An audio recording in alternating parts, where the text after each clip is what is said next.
You know, one of the great things about traveling throughout the Carolinas is I get to visit some great places. And oftentimes, I discover these places by something as simple as seeing a sign on the side of the road.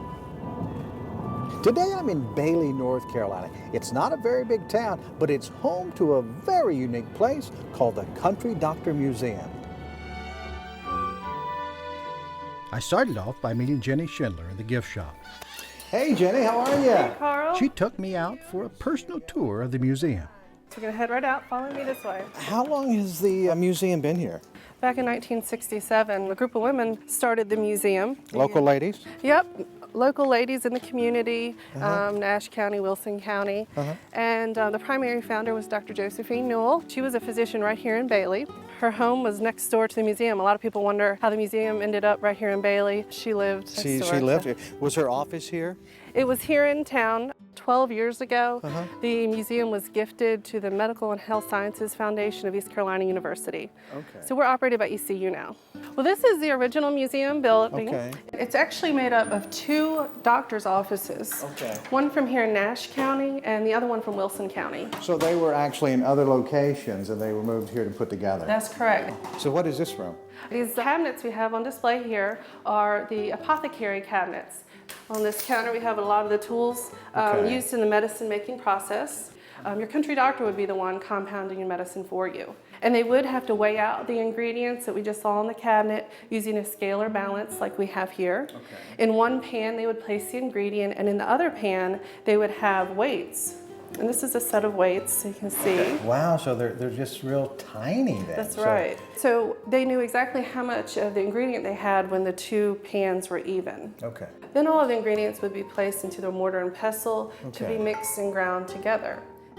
Pills were not as common then, but using a piece of Play-Doh instead of medicine, Jenny showed us how pills would have been made. Can you imagine, I mean, when we go down to the pharmacy now and we have to wait a few minutes, can you imagine if we had to wait for somebody to go back there and mix it out and roll out our pills? Yes. Oh no, there'd be mutiny. And this top portion pressed down and then roll it forward. Right. You can see they were completely round like a ball. They weren't tablets with flat sides. So basically you take two of these and call me in the morning. That's right. Many of the ingredients the country doctor used came from plants, and the museum keeps a garden preserving many of these species. Would country doctors have had a garden like this? No, probably not. Usually they would have people that would go out and harvest herbs for them. And they would use them in their preparations. So everything that you see out here growing, the different plants and flowers, were all used for medicinal purposes. Historically, and some are still popular today. Not all the aspects of older medicine were so pleasant. Well, Jenny, this is everybody's favorite part. The dentist, yes. Great to see that this part of history has been preserved too. But I'm guessing that it's not the favorite part of the tour. No, people don't like to talk about the dentist. This particular case here dates back to about the 1850s. But you know, a lot of the instruments look similar to what you see today. They do. Yeah, this is before they were sterilizing, before they knew about germs. It's a Ritter dental chair. It looks like a fancy chair. Yes, the covering there is mohair. Here, this footrest is for children, so if you had an adult, they would just fold that up so the adult could sit there. And keep them comfortable while they use these implements of the time on their teeth. And just when you thought it was safe. Over here we have some items dealing with bloodletting. Bloodletting? Bloodletting. Oh my. Bloodletting goes back to the humoral theory. And that was that the body was made of four humors: blood, black bile, yellow bile, and phlegm. If you were healthy, they thought your humors were in balance. But if you were sick, they thought your humors were out of balance and you needed to restore balance to the body.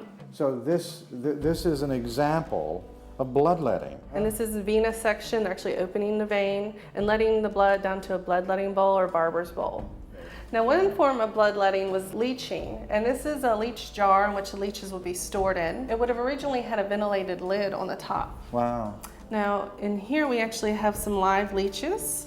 They had to be alive so they could do their work. Certainly. And so basically you take that, put it on your skin. He falls off on his own when he's full, that's right. They thought the leeches were sucking out the bad blood and leaving the good blood in. Well, nothing like a little pain and agony to make you feel better. It was a tough time. Jenny, if it's okay, we'll leave the leeches here, right? Certainly.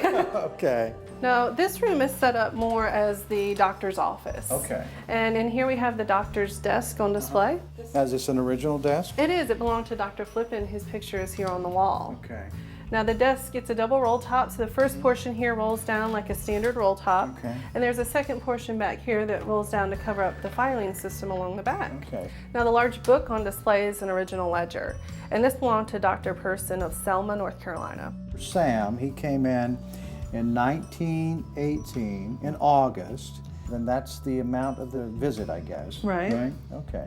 And then you can see the forms of payments here. He Okay. paid with ham and then... One time he bought peaches, so that was the barter system was at work. That's right. And you can see here 10 pounds of ham at 35 cents a pound, and it's $3.50. Okay, so that brought his bill down pretty good. That Yeah. And the doctor needed to eat too. Yes, and the doctor's family usually ate well, we Yeah. hear. Now we're going to the Carriage House. This houses our transportation artifacts as well as our polio exhibit. Okay, wow. So I see it starts in the beginning before cars, right? That's right. The legacy of the country doctor is the house call, and over the many years they saw their patients by horse, buggy, and car. Usually the doctor was the first one in the community that would get a vehicle. And it looks like it's in great condition. Thank you. Wow, we're making quite a change from cars to an iron lung. Polio was a virus, and it affected the central nervous system or the spinal cord. And so it could cause paralysis in different parts of the body. Okay. And one area that could be paralyzed was your diaphragm, which controls your breathing. And if it was severe enough, you could suffocate and die. Now, the way that it worked is your body would be inside the chamber and your head would be outside the chamber on the pillow. It worked on negative and positive pressure. You see the gauge up top here. There's a bellows system at the foot of the iron lung. And so what this machine does is forces air in and out of your lungs for you. Kind of like it's breathing for you? That's right. Oh my goodness. That's right. Doctors and nurses would tend to you through the portholes on the side here. Fortunately, today we have vaccines, and hopefully polio outbreaks are a thing of the past. Now over here in this cabinet, we have some surgical items on display. Now, where did all these, all this couldn't be from one doctor. This is an amazing collection. Thank you. We represent hundreds of doctors. Are you saying that the collections, you had all these families that have Donated. entrusted you with Yes. their history? They did want to honor the country doctor, and they kind of saw it was fading out. This was in the 1960s, which is really the end of the era of the country doctor and the house call and things. And so they wanted to memorialize the country doctor. The era before modern medicine was known as the heroic age because a patient had to be a hero just to withstand the aggressive medical treatments.